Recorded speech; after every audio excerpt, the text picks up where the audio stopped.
Good morning, everyone. I'm Mohammad Samza Tariq with the roll number 25001079.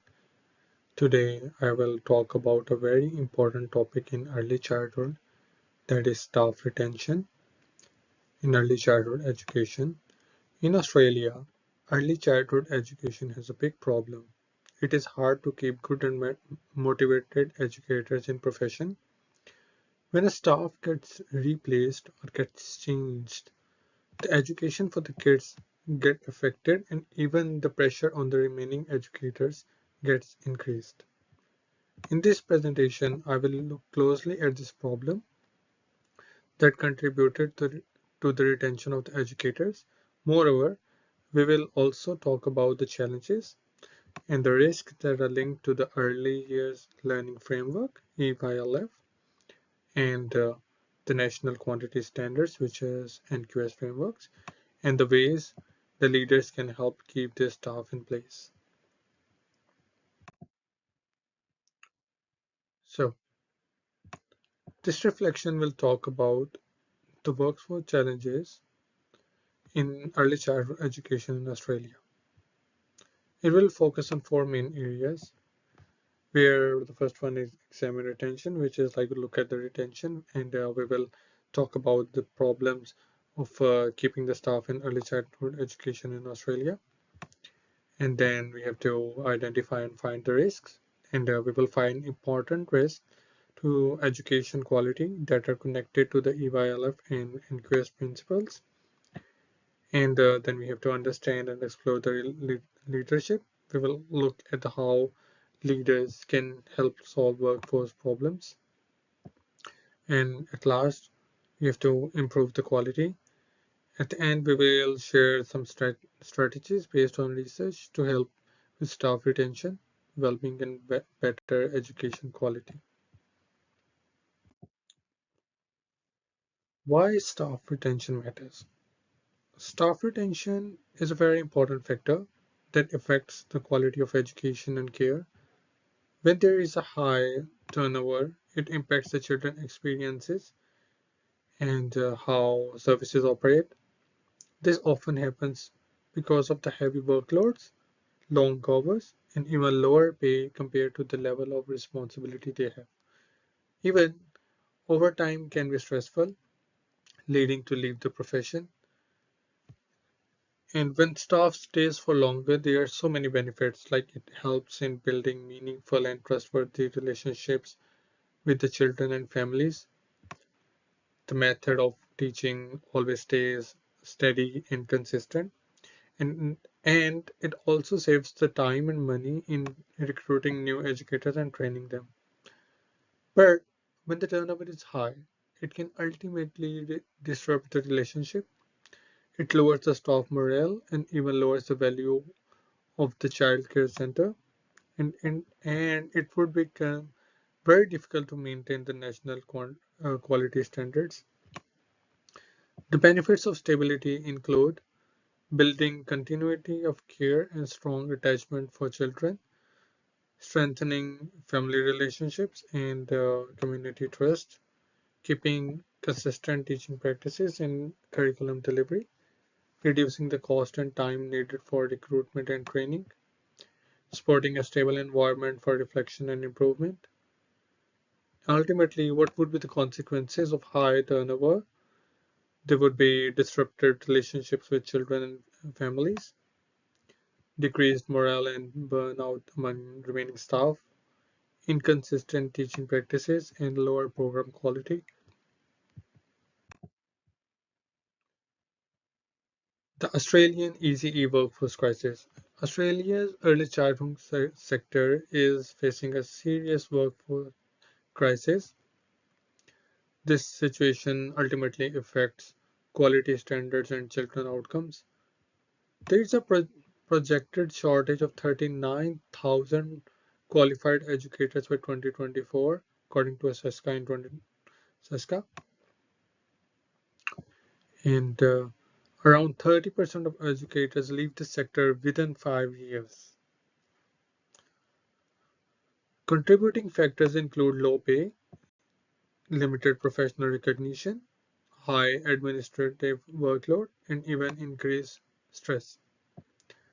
The implication is that workforce instability affects both quality standards and children outcomes. Strong leadership is very important for education, for educator commitment, and even for job satisfaction. As Seska highlights, strong leaders promote shared values and a vision for quality, encourage reflection, innovation, and collaboration, advocate for staff well-being, fairness, and inclusion. And the positive workplace culture includes open communication and shared decision making, recognition of staff contributions and achievements, supportive mentoring and professional development, a strong sense of well-being and team trust. And when leadership and culture are poor, it can lead to stress, feelings of being undervalued, and higher turnover. What are the risks related to EYF? High staff turnover directly affects the foundation of quality learning that are outlined in the Early Years Learning Framework or EYLF. When educators frequently leave, it becomes harder for teams to plan together, reflect on their practice, and provide consistent teaching and care. Children start to lose that sense of familiarity and comfort when the people they trust keep changing, which can affect their emotional security and learning confidence. It causes less reflection among educators because new staff are always adjusting instead of focusing and improving practices, and then inconsistent teaching as different educators bring different routines and expectations, disruptions of bonds between children and teachers, which can make children feel unsettled, and the equity risk for learners because some children may not get consistent support they need to reach their full potential. The EYLF outcomes that are most affected include the outcome one, which of the children have a strong sense of identity, which depends on stable and trusting relationships with educators. Outcome three, that children have a strong sense of helping because changes in staff can make children anxious or even less confident. Outcome four, children are confident and involved learners, as frequent turnover can interrupt learning progress and reduce the opportunities for deep engagement. What are the NQS quality areas that are impacted by turnover? Low retention affects the national quality standards areas in many ways like teamwork, consistency, and even shared understanding. Let's have a look at some of the examples. Risk for the lower retention, which is like, let's talk about QA1, educational program and practice. It is like inconsistent pedagogy and documentation. QA4, staffing arrangements. Constant casual staffing disrupts stability. QA6, collaborative partnerships. Families lose their trust due to frequent staff changes. QA7, leadership and governance. Hard to sustain improvement plans with the new staff. Overall impact. It can lead to declining quality ratings, difficulty maintaining compliance, and reduced trust from families. And it can affect both service reputation and the children learning outcomes. The cycle of risk. The early childhood sector is trapped in a cycle of risk. Low pay and recognition lead to burnout. Burnout then leads to turnover.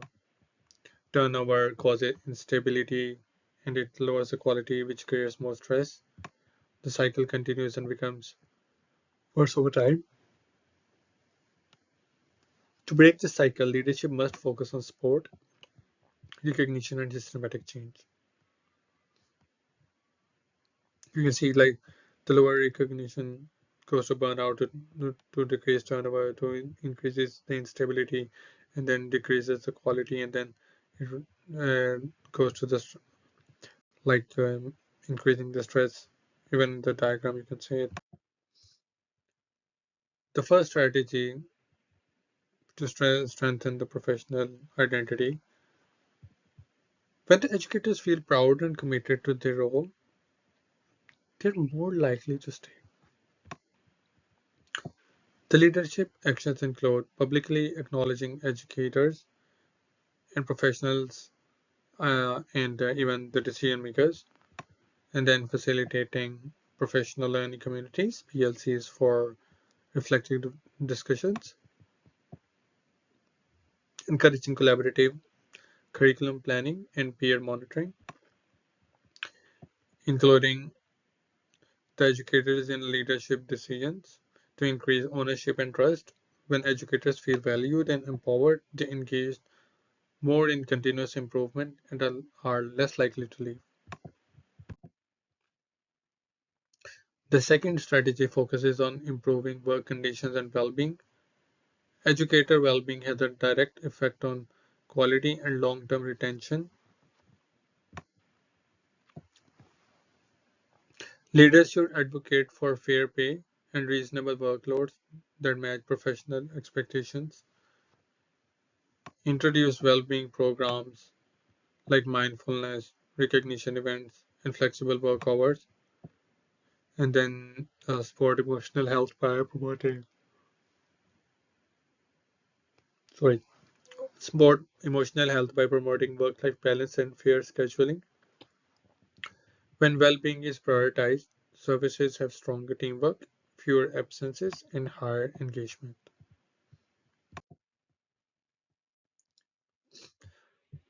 And then the strategy three, which is about mentoring and career pathways. The goal is to give educators chances to grow and reduce early career turnover. Actions include implementing structured monitoring for new graduates and trainees. Research by Hallett Post 2009 shows that monitoring builds confidence and competence. Offering regular professional development that matches educators' goals. Creating clear career paths, such as becoming a senior educator or educational leader. Recognizing mentors through extra pay or leadership roles to show appreciation. When educators can see their growth opportunities, they are more likely to stay in the profession. And strategy four, reflecting ethical leadership.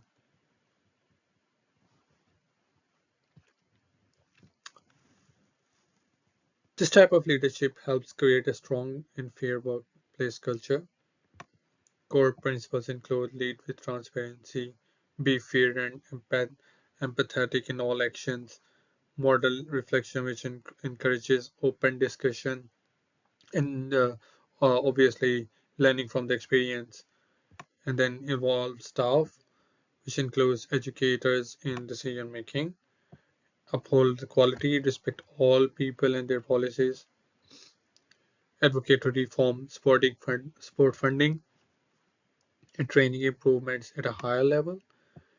Effective leaderships help maintain continuous improvement, as we have seen in NQS quality area 7. In last, this conclusion, like what is should be investing in the workforce. To conclude, staff retention is truly the foundation of high quality early childhood education. When we invest in our educators, we are not supporting staff. We are investing in children learning, their well-being, and ultimately in Australia's future. Retention is essential for maintaining quality, consistency, and compliance with the national quality standard. Leadership plays a huge role in this process. Strong leaders help shape a positive culture, build morale, encourage collaboration, and create a stable environment where everyone feels valued. The key strategies we have discussed today focuses on strengthening professional identity, supporting educators' well-being, providing career growth opportunities, and promoting ethical and supportive leadership.